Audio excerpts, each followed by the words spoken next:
practicing that in the back. Sal is totally awesome. He is a storyteller, he's a writer, he's a business consultant, he's an art dealer, and he's a former Catholic priest. Interesting. Anything he says is going to be interesting right there. For over 25 years, he has successfully engaged private and public companies in their search for outstanding performance.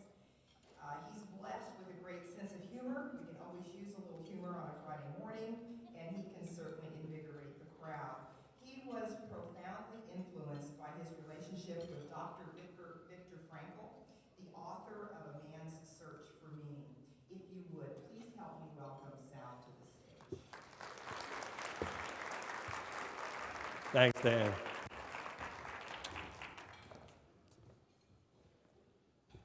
Jack Murphy was killed last night. I could not believe it. I looked at the phone and I thought maybe I'm dreaming. I was a student in Rome at a time when I thought life was terrific.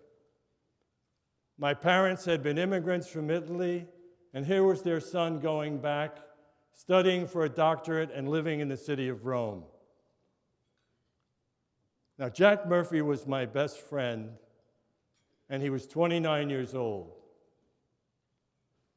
If you've ever been through a trauma, the first thing you do is deny it.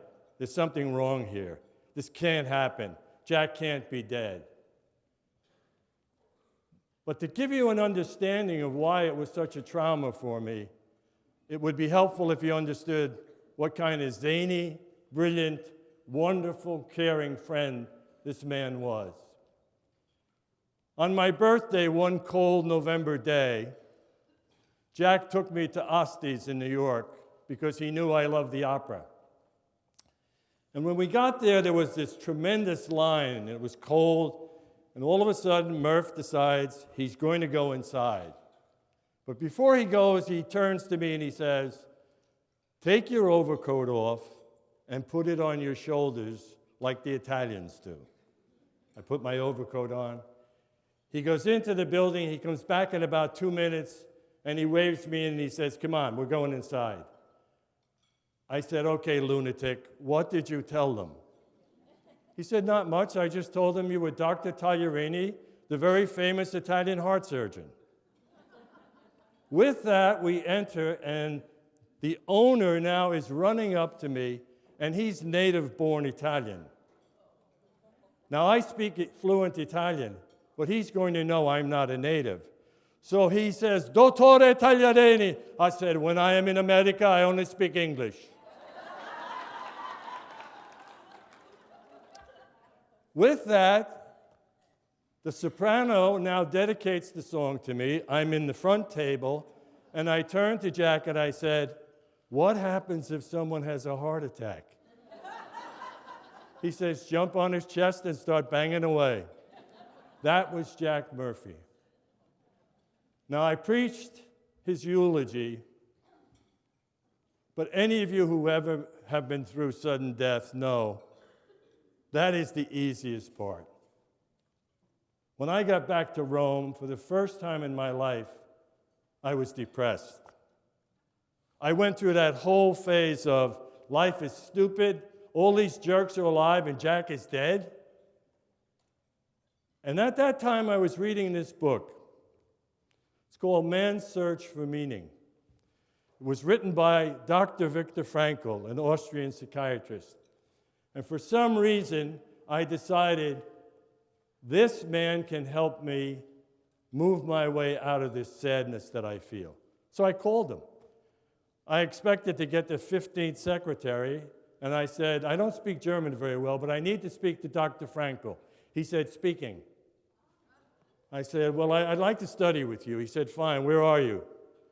I said, "I'm in Rome." He said, "Well, I'm in Vienna, come and see me." I came to see him.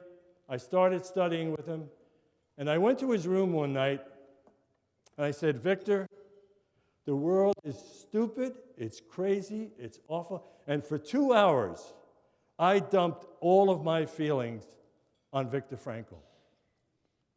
And at the end of 2 hours, he looked at me and he said, You feel great pain because you love this man. Loving someone is a risk, and at times it's a price. And then he said something that changed my life. He said, I don't know when it will happen, but there will come a moment when you will have to make a decision. You will either get in the grave with Jack Murphy emotionally, or you will understand what his life meant to you, and you will live fully because he gave you meaning. And then he said, if you bury yourself with Jack, you didn't know who he was. Now, what I'd like to share with you is what I learned from this absolute giant. The first thing I learned was, no matter what your circumstances are, there are always choices. Now, if you don't believe that, look at Victor's life. He's in 4 concentration camps. He loses his profession. He loses his citizenship. His wife, Ellie, though he doesn't know it, is gassed at Auschwitz. His father dies at Theresienstadt concentration camp. His mother dies at Auschwitz. He loses almost everybody in his family. And yet he said to me, even in the concentration camp, there were choices. He chose to see life at some point in time back to normal with Ellie. He chose to see himself teaching classes in Vienna. He saw things and made choices. Other people made different choices. Some people, through no criticism, walked to the wire and electrocuted themselves because life was so terrible. Others lived with vengeance and hate because someday they wanted to say, this is what they did to us. So there are choices. You may think a lot of times, and we say this frequently, I had no choice. There is always a choice. And sometimes it's a funny choice. When my children were small, my kids are really different. John was the kind of the easygoing, life is wonderful, just give me a toy and I'll be happy. And Marisa is one that tests every single moment, you, life, and everything else around. She took something from her brother at table, and I tried all the nice ways. Let's talk about sharing. Let's talk about why John should have this, why you're such a nice little child and you're going to give this to John. She absolutely stonewalled me. So finally I said to her, okay, Marisa, you have 2 choices.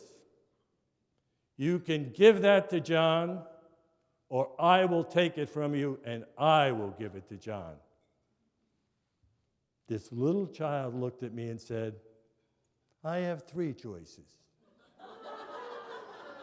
I can give it to Mommy and she can give it to John. So that's the first thing you learn. There are always choices.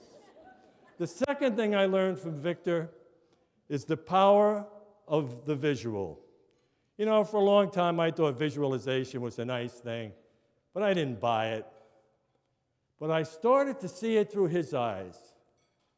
And he said, what we see pretty much determines what our lives are like. Now that had an impact on me, but when he took me to San Diego, we worked with the flyers that came back from Vietnam. One of the flyers had been in a Vietnam prison for over 6 years. He had been beaten, starved, he had every lesion you can imagine. He comes to San Diego, he's 6'2", and he weighs 91 pounds. So one of the doctors said to him, you're pretty stable. Is there anything we can do for you? He said, yes. I'd like to play Torrey Pines Golf Course. Doctor said, there is no way you can play Torrey Pines Golf Course. The flyer looked at him and he said, you know, for 6.5 years, people have been telling me what to do. I thought I was home. Okay, now we're stuck. So we have a meeting and we decide we'll let him play. He will collapse at the first hole. We'll pick him up, take him back to the hospital. He'll be dehydrated. Everything will work out.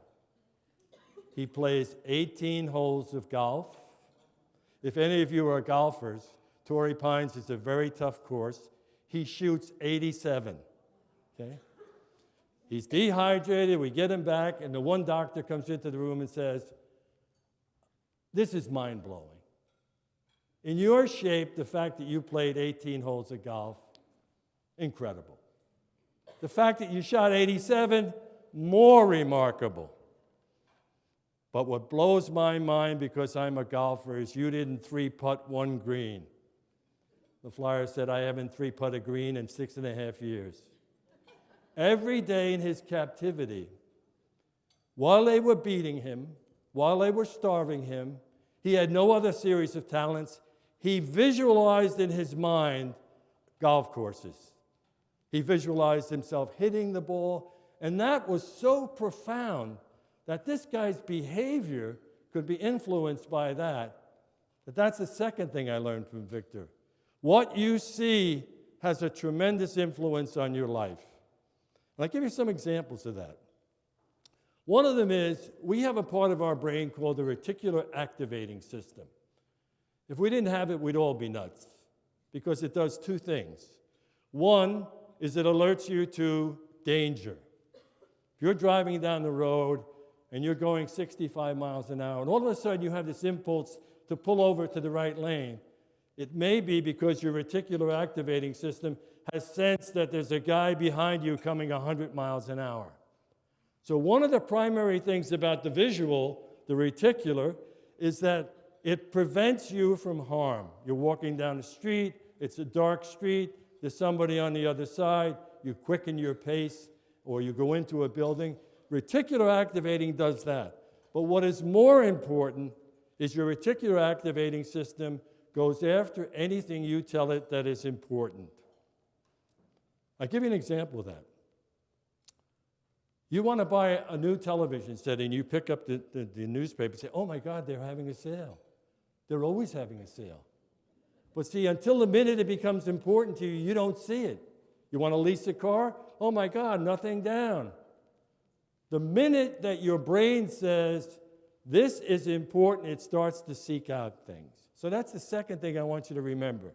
Number one, you always have a choice. Number two, what you see has a tremendous influence on your life. Number three, Victor taught me that every human being searches for meaning, a purpose. Everybody in this room, myself included, would like to know that we make a difference and that our lives have meaning and purpose. The fourth thing he taught me was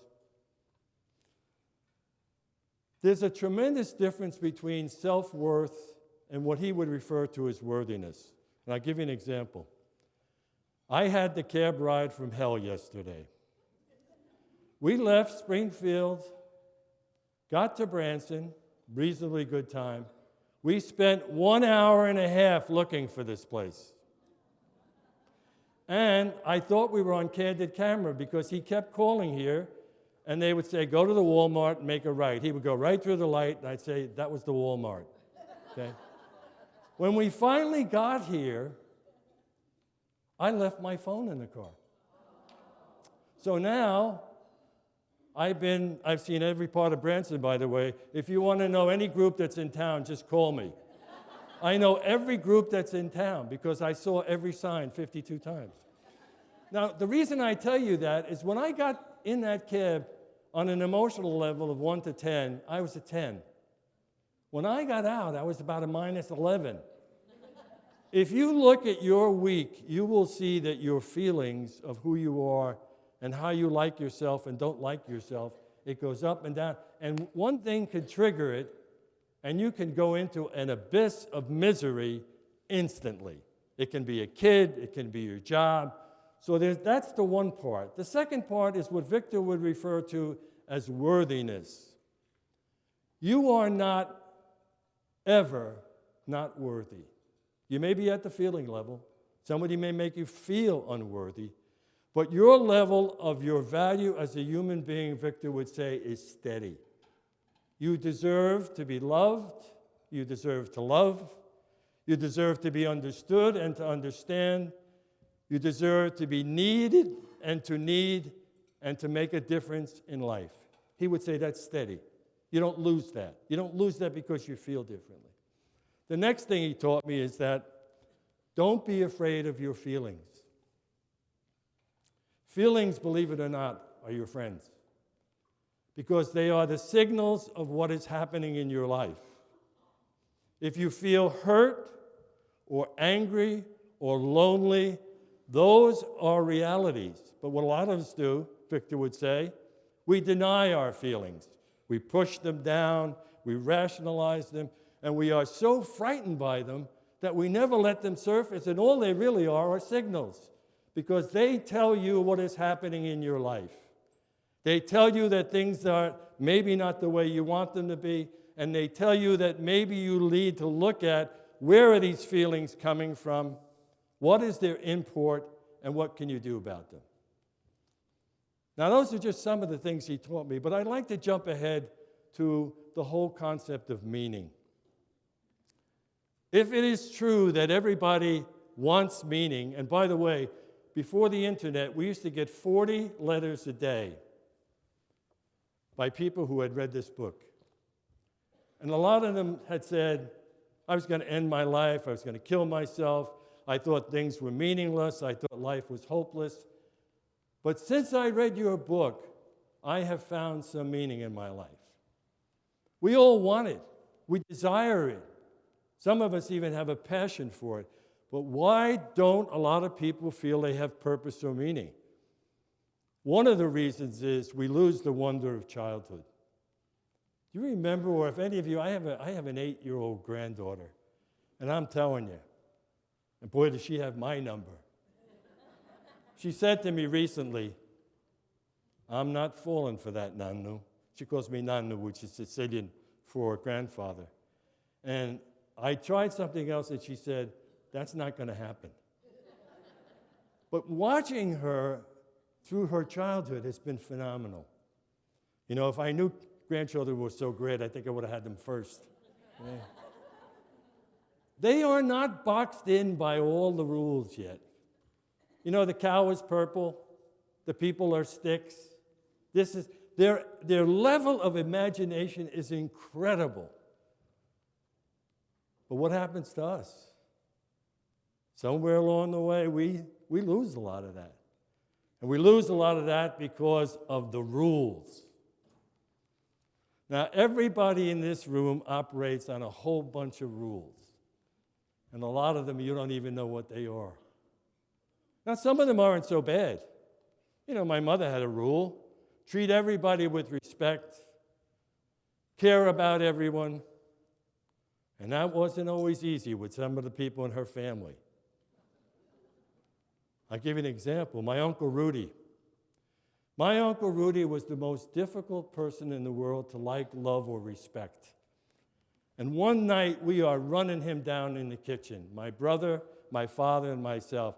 We are laying out everything that we've ever thought or felt about Rudy. And my mother has two incredibly strong characteristics. One is she's unbelievably kind. But two, she's unbelievably truthful. So she's stuck, and she's in the living room, and she's going crazy. Finally, she comes into the living room, and she says, my brother Rudy is an excellent whistler. The only thing she could think to say. Okay? So one of the rules that has stuck with me, when Elaine and I meet somebody who we don't particularly like or enjoy, I'll bet they're good whistlers. Okay? My family, by the way, you could write a Damon Runyon book. I had another uncle, Uncle Joe. When my father was dying, Joe showed up. He didn't show up a lot, but he showed up. And he asked my brother and sister and I if he could have my father's car. We said, sure, Joe, you could have Dad's car. A year and a half later, my sister has myelogenous leukemia. Joe shows up again. Can I have Tina's car? Yeah, you can have Tina's car. When he left, I said to my brother, Russ, if you get an illness and the doctors and nurses surround you and they say, we got it all, and you see Joe in the hallway, you're going to die. Okay? So we learned all these rules. The other rule we learned is, it's a sneaky way of me finding out, where were they starving when you were a child? Where? China. My mother would always say, eat that, the children in China are starving. My brother would say, name two. Okay? We learned so much, but we learned a lot of stuff. Don't trust strangers. Don't speak before you're spoken to. Don't ever make anyone uncomfortable. Never criticize. We wind up with a whole bunch of rules, and those rules a lot of times determine our behavior. So one of the things that some of us are stuck with through our rules is we have to be perfect. How many of you are perfect? I tried for years. Okay? You can never be perfect, but the expectation sometimes coming out is that you have to be perfect. You certainly want to be excellent. But if you strive to be perfect, you're going to be miserably unhappy. Because happiness is not in perfection. Happiness is in striving to be excellent. So one of the things I would suggest to you as a practical manner is at some point in time, if you choose to, and by the way, you will have 20,000 moments today to make decisions. I'm not going to force you to make any of them. Every single day, you have 20,000 moments in which you can change your life. 20,000 moments. At any given moment, you can say to yourself, I choose something different. Now, how would you do that? I want you to tell me anything you would like to change, but if your boss is sitting next to you, I suggest that you not say, I'd like her to change, okay? What would you like to change? Anybody. Give me one thing you'd like to change in your life.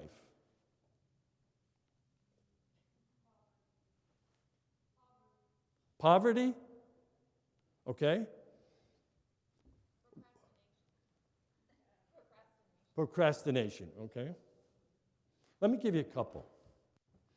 I just went through, about 2 months ago, I was feeling very sluggish. Travel has become a nightmare today. You know, it's not like it used to be. So I was kind of getting chunky, lazy, no workout, feeling like, ugh. My daughter, who's this workout freak, the one who has choices, she said to me, Dad, I'm trying something now you may want to consider. She said, I want you to consider going 30 days without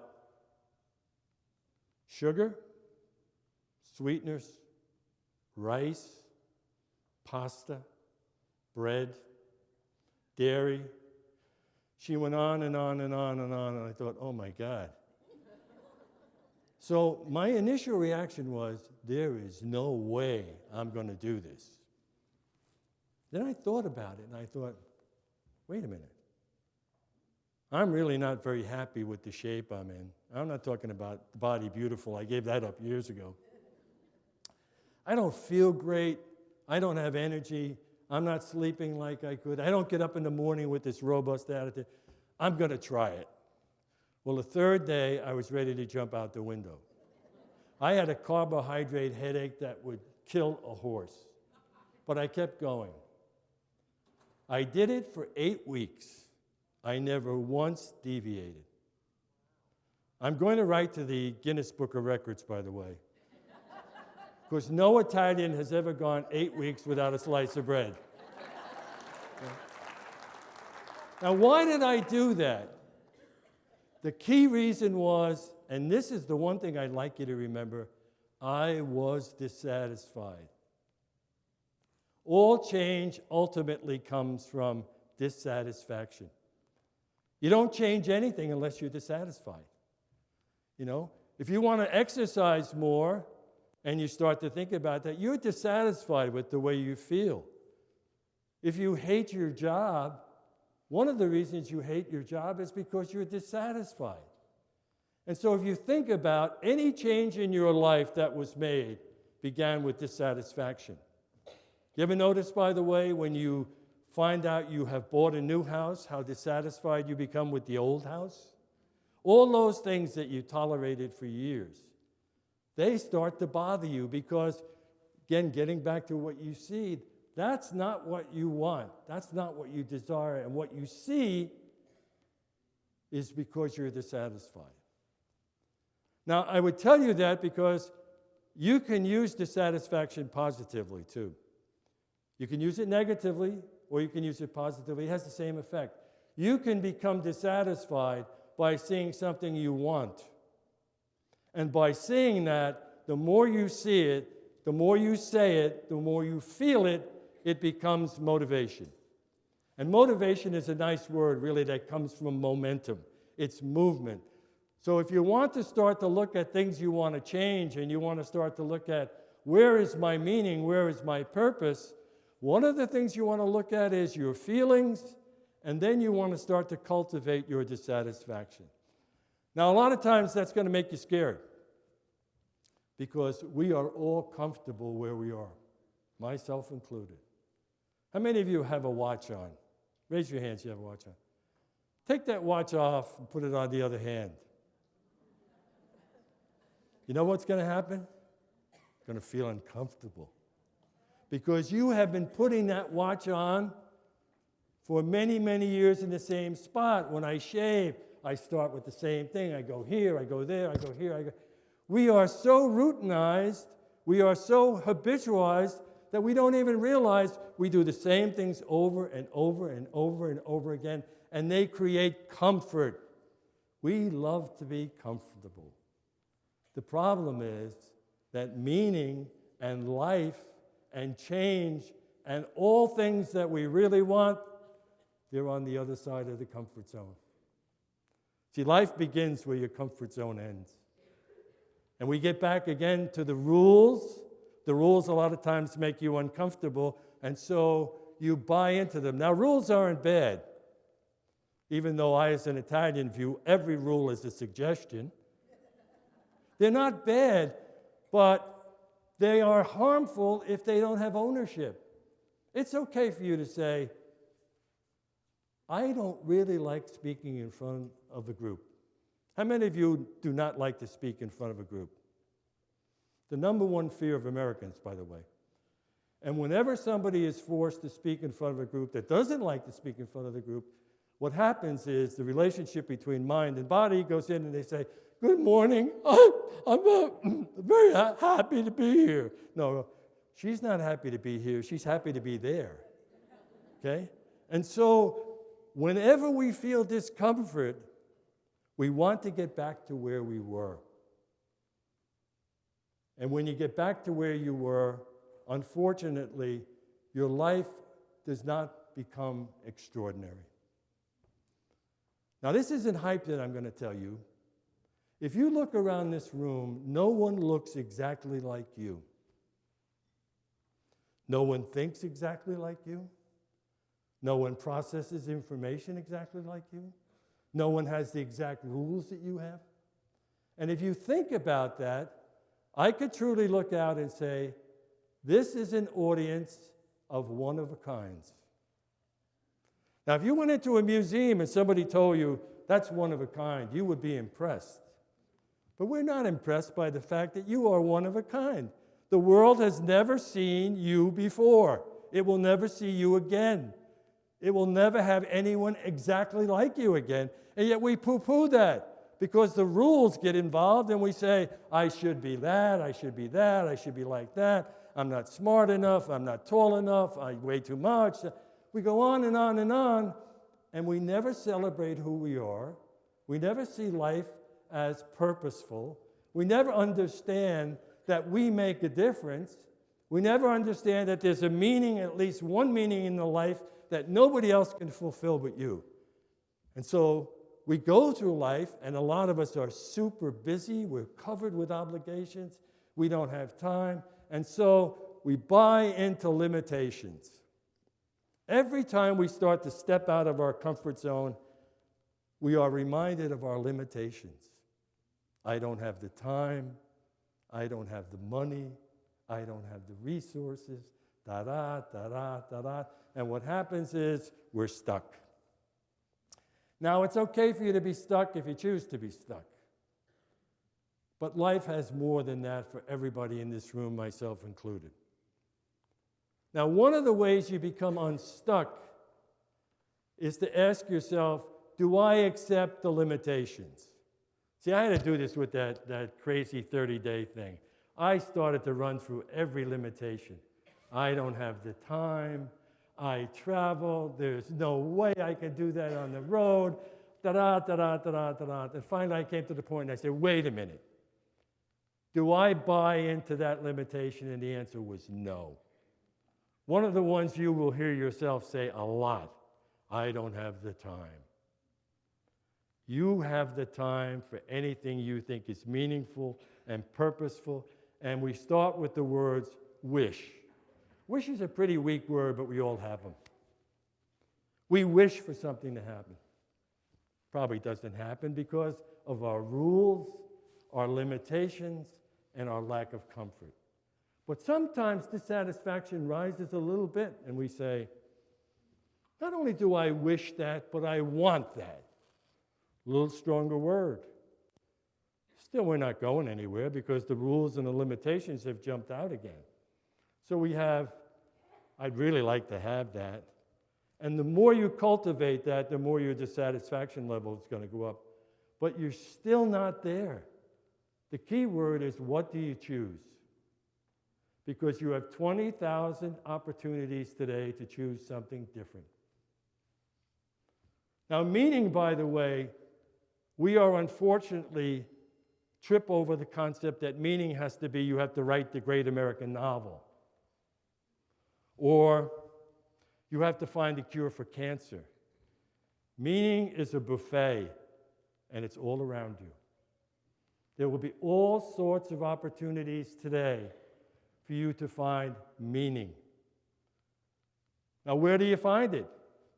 One of the places you find it, you find it at work. You spend half your life at work. And I am always amazed at how many people, in 22 years, I'm going to retire. And so I have this miserable job that I hate, but in 22 years, I'm going to retire. Wow! 22 years of being unhappy, miserable, and missing the point. Now, you are fortunate in a sense because you are nurses. Number 1 or 2 trusted occupation in the United States. You have the opportunity every day to deal with people who are frightened, who are upset, who are sick, who are angry, who feel hopeless. You are, for many of them, the only buoy of hope that they have. When my sister was dying of cancer, those nurses at the University of Pennsylvania, they understood that it wasn't only Tina that had cancer, we all had cancer. They treated the family with such kindness and love and respect that their meaning was to help us deal with the most significant things that were happening in our lives. You may not know that, but every day that you go to work as a nurse, and there's that great Johnson & Johnson ad that says, you know, if this happened, thank a nurse. You have the impact, the ability to see, to touch, to feel, and to find meaning in your work. I'll give you another example of somebody who found meaning in their work. And by the way, nobody ever becomes great in an organization unless the organization cares about its people. I love those slogans. We care about our people. Yeah, right. If you really care about your people and you love them and you cultivate them and you let them grow, those are the organizations that touch the world with meaning. A friend of mine was president of a pharmaceutical company. And believe it or not, one of the products that they had was the egg coloring. Now, how it ever wind up in the pharmaceutical business, I don't know. But I was at a meeting with Dave, and he came up and he said, why in heaven's name do we have an egg coloring business? And one of the finance guys said, Dave, it's 98% profit. $12 million. We make over $11 million. He said, we're keeping it. Okay? Well, Dave is on his way to Japan, and he's a real fan of reading his mail. And he opens up this letter, and it says, "Dear Mr. Collins, thank you very much for ruining Easter. We bought this thing. We have a tradition in our family. We sit around and we color these eggs. And every one of those products that we bought from you was flawed. You ruined our Easter. The stores were closed. Thank you very much. I hope you have a nice Easter." Dave hands it to Joyce and says, "I'm on my way to Japan. I want to answer that when I get back." Goes to Japan. He comes back, gets a letter looking, "Dear Mr. Collins, you are the best, most wonderful man in the world." It's the same person.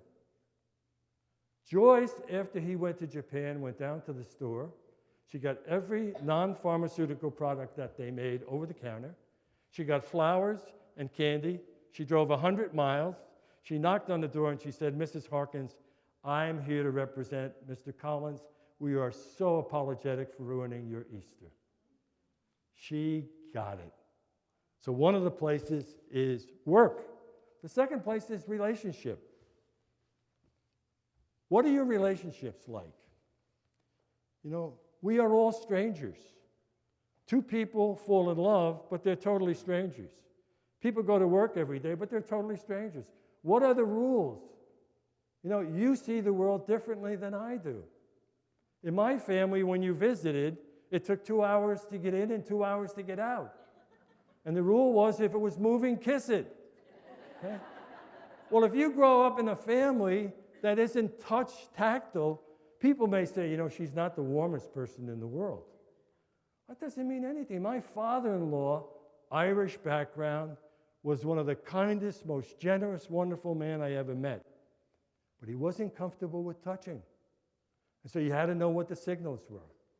Speaking of him, by the way, he never knew what was going on in the family as far as expenses. And my wife is one of 4 daughters. And the mother, Dorothy, always bought their clothing at the geranium tree. Nice shop. So he's writing checks. "Oh my God, Dorothy, how many geraniums do we need?" Okay? So the point always is, if you are in a relationship and you are dissatisfied, look at the feeling level. Your feelings, if you're hurt, try to find out, why am I hurt? Because a lot of times it's based on expectations and mind reading, and you can find more meaning in your relationship if you identify what you need and you convey that. And so, unfortunately, I'm boxed in a little bit by time here, so I'm going to jump to a conclusion. My message to you today is simply this: I can't change you. I have no right to change you. But what I will tell you is this: you have 20,000 moments today, tomorrow, and every day to change your life. How do you change your life? You find out what's really important, because everybody here has meaning, can find meaning, and will be fulfilled by meaning. You have the ability to make your life more extraordinary through ordinary things. Through your work, through your relationships, through a cause, whatever. You need to do that, though, if you choose to, by leveling and raising up your levels of dissatisfaction. You need to alter your speech. The minute you say, "I can't do," your brain shuts down. The minute you say, "There is no way," your brain shuts down. Look at your limitations. Do you accept them? Are you not smart enough? Do you not have the time? Are you not wealthy enough? Whatever it is, if you accept it, you are a great candidate to change. The next thing is, let your toe come out of that comfort zone.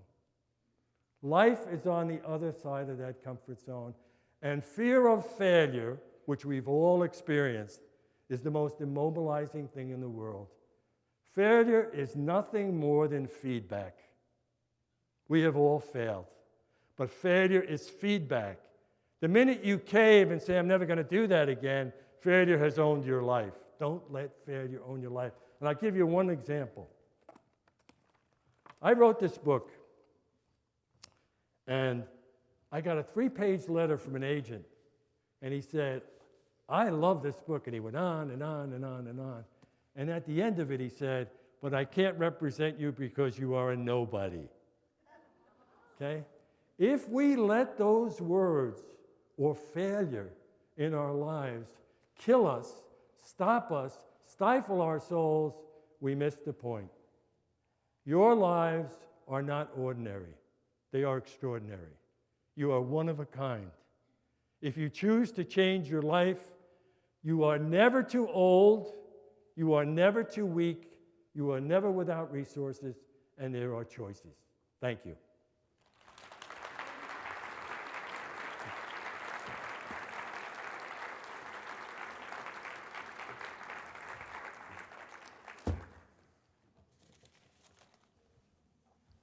By the way, I'm going to be around this afternoon if anybody wants to chat.